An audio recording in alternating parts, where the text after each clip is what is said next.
नमस्कार, जय हिंद, जय Bharat and welcome to Deaf Talks. This is Adi HN. बोलते हैं ना, इजरायलीज जोश में आ रखे हैं और ये चीज कल हम गैब्रियल से भी बात कर रहे थे कि भाई इजरायलीज करने क्या वाले हैं हिजबुल्लाह की तरफ। उस टाइम पे उन्होंने ऐसी कोई हिंट नहीं दी थी, लेकिन इस टाइम पे हमको जो रिपोर्ट्स आ रही हैं कि साहब इसराइल ने एक बहुत बड़ी रेड करी है बेरूट में, जो हिजबुल्लाह के मेन हेडक्वार्टर्स के अंदर है। अब जो रिपोर्ट्स आ रही हैं कि हसन नसरल्लाह जो सेक्रेटरी जनरल है हिजबुल्लाह के, वो उसमें टॉय हो गए हैं और ये चीज कल रात से चल रही है। अभी तक मैं आपको बड़ा क्लियरली बोल रहा हूं, अभी तक ना हिजबुल्लाह की तरफ से कोई स्टेटमेंट है इसके बारे में, ना ईरान की तरफ से कोई स्टेटमेंट है इसके बारे में, ना किसी और कोई टट्टू मट्टू की तरफ से कोई स्टेटमेंट है उस रीजन के अंदर अबाउट द फैक्टर कि भाई नसरल्लाह को कुछ नहीं हुआ, वो एकदम ठीक ठाक है।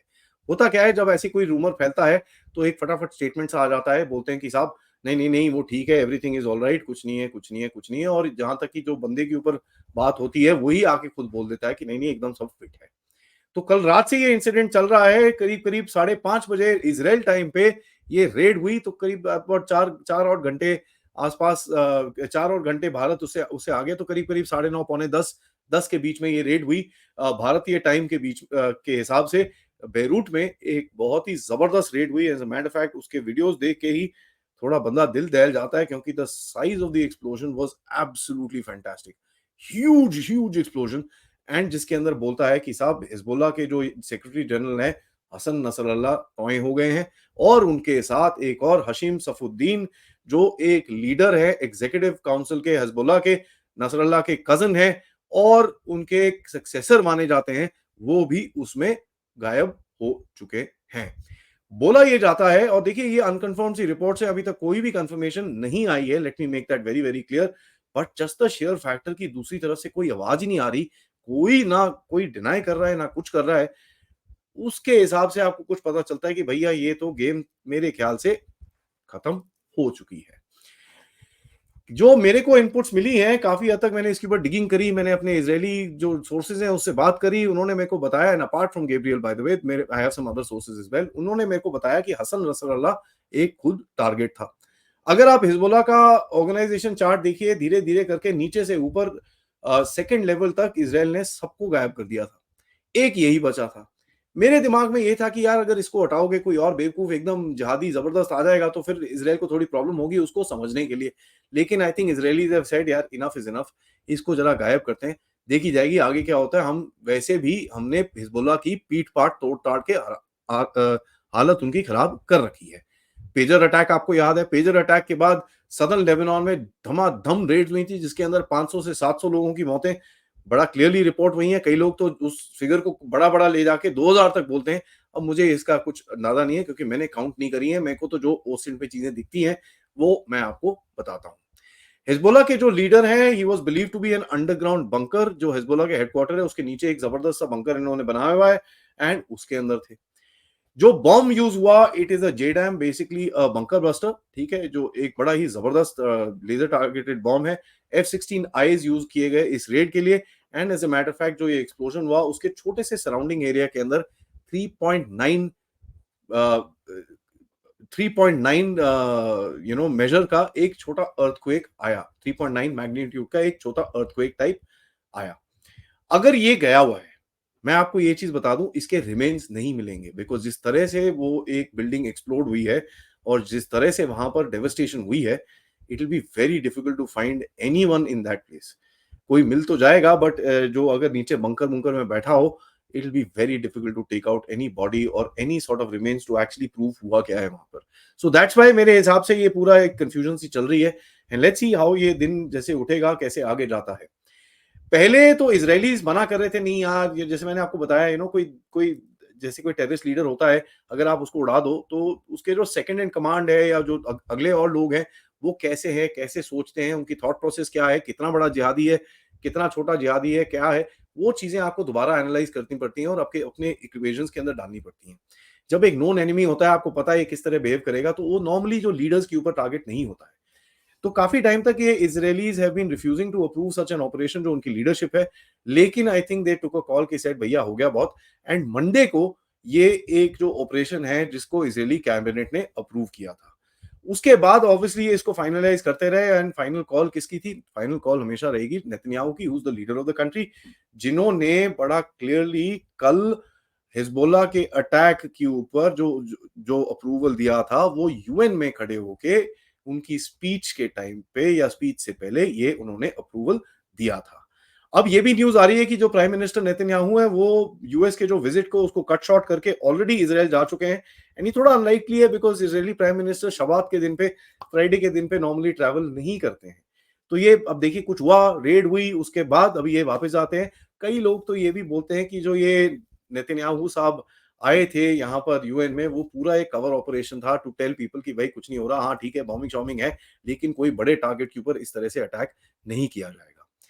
कहा जाता है कि भाई तेल अवीव जो इज़रायली आर्म फोर्सेस ने वॉशिंगटन को थोड़े टाइम पहले बताया कि भाई हम ये करने वाले हैं, बहुत बड़ा अटैक करने वाले हैं और इसमें इस ये टारगेट्स हैं।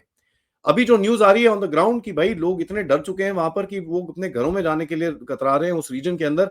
एंड ऑफ कोर्स जो लेबनीज़ आर्म फोर्सेस हैं उन्होंने जाके यूएस एम्बेसी को सराउंड कर दिया है कि ताकि कोई हिजबुल्लाह वाले उसके ऊपर चढ़ चढ़ ना जाएँ, ये ना हो जाए, कुछ गड़बड़ ना हो जाए, नहीं तो अगर फिर ये हो गया तो यूएस भी उस इस जगह के अंदर घुस जाएगा और पूरा फिर एक खिचड़ी बन जाएगी वहाँ पर। पता ये चला कि भाई थोड़ा 1-2 घंटे पहले बीबी नेतन्याहू को एक फ़ोन आया इनकी इज़राइलीज़ की तरफ से कि साहब ये ऑप्शन अवेलेबल है, हमारा कैबिनेट ने अप्रूव कर रखा है, आपका फाइनल अप्रूवल चाहिए, तो आप ज़रा बताइए क्या करें? और कहा ये भी जाता है कि जैसे ही उन्होंने बात करनी शुरू करी यूएन के फ्लोर के ऊपर जिसको कई देशों ने बॉयकॉट करा वहां पर, but in any case ground reality तो आपको दिखती है। जैसे ही उन्होंने बात करनी शुरू करी, Israeli aircraft literally powered up and took off from the runway. And जैसे ही उनकी स्पीच खत्म हो रही थी वैसे ही ये स्ट्राइक कैरी आउट करी गई। So it's a very very well timed, बड़ा ही इंटरेस्टिंग प्रपोजिशन है। बोलते हैं ना, जो विजुअल्स हैं इसके और जो एक एक नैरेटिव बना है वो बहुत ही इंटरेस्टिंग है। देखिए अभी ये भी पता चल रहा है कि हिजबुल्लाह की जो जो थोड़ी बहुत बची हुई जो भी लीडरशिप, पता नहीं कितनी इनकी बची हुई है, सब तो तोड़-ताड़ के बराबर कर दिया है, पर जो भी ये ग्राउंड लीडर्स बचे हुए हैं, वो यहाँ पर अपनी फैमिलीज़ को वहाँ से फटाफट से लेबनान से हटा के प्राइवेट जेट्स में हाँ, इराक भेज रहे हैं। और ये चीज़ पता चल रहा है कि 30,000 तक हिजबुल्लाह के सपोर्टर्स जो हैं, यूएन का डेटा बोलता है कि लेबनान से भाग-भूग के सीरिया, इराक इन चीज़ों में जाके छुप चुका है पिछले 72 घंटों के अंदर। और ये उनको इंक्लूड नहीं करता जो फॉर्मली बेरूट एयरपोर्ट से जा रहे हैं, ये तो ऐसे ही जो भागते हैं इधर-उधर अपनी गाड़ियाँ लेके, ये उसमें है। एक इस्माइल कानी साहब भी हैं जो कुड्स फोर्स, जो इरानियन रिवॉल्यूशनरी गार्ड के हैं बेसिकली, कुड्स फोर्स के लीडर हैं, वो भी वहाँ पर हसन नसरुल्लाह के साथ मिल रहे थे। एंड जो रिपोर्ट्स आ रही हैं कि भई उसको भी इसी रेड के अंदर टुई कर दिया था। तो देखिए ये कोई एक हाई रैंकिंग मीटिंग-शीटिंग टाइप कुछ हो रही थी। एंड उसके अंदर ऑब्वियसली इज़राइलीज़ को पता चला होगा ये हो रहा है, उन्होंने जाके टारगेट करा और ये सारे टस हो गए। और जो न्यूयॉर्क टाइम्स की तरफ से जो एक रिपोर्ट आई है कि Iranian supreme leader Ali Khomeini ने एक इमरजेंसी मीटिंग बनाई है सुप्रीम नेशनल काउंसिल की, साहब ये क्या हो रहा है, हम इसको किस तरह से रिवर्ट करें, रिप्लाई करें। देखिए ईरानियंस में इतना दम नहीं है कि अभी वो रिप्लाई कुछ कर सकें। और ये चीज़ मैं पहले भी बोली थी कि साहब जब ये इस्माइल हानिया को भी ठोका था, बहुत लोगों ने बोला अब तो ईरान ठोक देगा, अब ये कर देगा, वो कर देगा। उस time I was one of the few people who said कुछ नहीं होगा, because Iran does not have the capability. ठीक है, उसको पता है अगर ओपन एंडेड कुछ हो गया तो इज़राइल इनको ठोक-ठाक के बराबर कर देगा और अमेरिका का भी थ्रेट इनको ऑब्वियसली है। दूसरा चीज़ देखिए आपको ये भी समझ में आएगा कि भई ईरान ने जब रिस्पॉन्स करने की बात करी तो उन्होंने बोला हिज़्बुल्लाह और हूतीज़ की तरफ से हम रिस्पॉन्ड करेंगे, हम अपने आप नहीं करेंगे, क्योंकि देखिए एक प्रॉक्सी के लिए ईरान अपनी जान क्यों खतरे में डालेगा? At the end of it Hezbollah, Houthis, Hamas इन सबको ये चीज़ समझ में आनी चाहिए, they are nothing more than a proxy to Iran. And at the end of it अपने सर्वाइवल के लिए इनको कभी भी सैक्रिफाइस करने के लिए ईरान हमेशा तैयार रहेगा। देखिए अब एक मैं आपको 2-3 चीज़ें बताता हूँ इसके बारे में। Israeli prime minister Benjamin Netanyahu ने एक स्टेटमेंट दिया था, there is no place in Iran that the long arm of Israel can not reach. ये एक उन्होंने स्टेटमेंट दिया। उसके बाद जब एक एक और वो प्रेस प्रेस टाइप कोई उनसे जाके ये जो डेट-शेट खत्म हो गई इसका न्यूज़ निकला, उन्होंने जाके उनसे पूछा कि भाई हसन नसरल्लाह का क्या हुआ? आपने उसको ठोक दिया क्या? कहता वेट। तो ये चीज़ बड़ी ओपन में हुई है। उसके बाद आपका उनका स्पीच देखिए यूएन के अंदर, जहां पर उन्होंने जो ईरान, इराक, ये सीरिया के एक्सेस को बोला है द कर्स। एंड जो भारत से निकलता हुआ आईमैक है और जो जो सऊदी अरेबिया से जोड़ता हुआ जाके इजराइल को जोड़ेगा, उसको बोला है blessing. So this is something that he said during his address as well.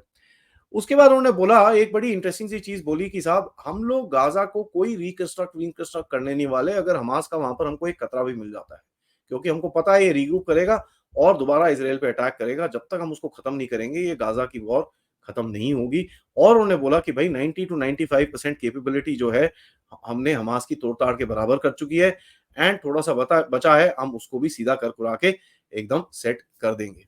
देखिए हिज़बुल्लाह इनके लिए सबसे बड़ा थ्रेट है, क्योंकि हिज़बुल्लाह एक साइज़ में बड़ा है, उनके पास 2 ढाई लाख रॉकेट्स हैं, उसके बाद 1 डेढ़ लाख लोग हैं and as a matter of fact ये चीज़ सबको पता है कि एक एक थ्रेट परसेप्शन बढ़ रहा था और हिज़बुल्लाह की तरफ से ये ग्राउंड अटैक की एक कोशिश करी जा रही थी टुवर्ड्स इज़राइल।